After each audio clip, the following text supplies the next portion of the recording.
கொஞ்சம் பேரை அனுப்பி அவங்க அப்பா அனுப்பி விடுறாங்க. அவரு தேடி தேடி போறாரு, ஊரை தாண்டி நாடை தாண்டியே போயிட்டாரு. பெஞ்சமின் நாட்டையே தாண்டிட்டு போயிட்டாரு. அப்போ சூப்புன்னு ஒரு ஊருக்கு போறாரு. சூப்பு சொல்லுங்க, சூப்பு.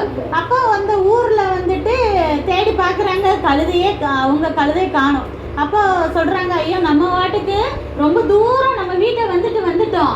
இப்ப அப்பா வந்து என்ன நினைப்பாங்க, ஐயோ என் கழுதை கூட காணாம போனா பரவாயில்ல, என் மகனே காணாம போயிட்டானே உட்காந்து கவலைப்படுவாங்க, நம்ம பேசாம வீட்டுக்கே போயிடலாம்னு சொல்லிட்டு திருமணம் நினைக்கிறாங்க.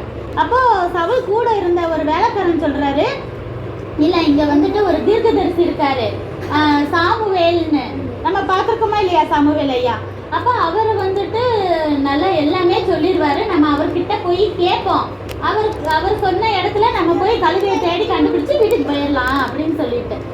அப்போ வந்து சவுல் சொல்றாரு, தீர்க்கதரிசிட்ட போகணும்னா நம்ம கிட்ட கொடுக்கறதுக்கு காணிக்கையே இல்லையே அப்படின்னு சொல்லும் போது வேலைக்காரன் சொல்றாரு, 4 சேக்கல் வெள்ளி இருக்குது, அப்போ அதை கொடுத்துட்டு நம்ம வந்து அவர்கிட்ட எங்க அது தொலைஞ்சிச்சுன்னு கேட்போம் அப்படின்னு சொல்லிட்டு சொல்றாங்க.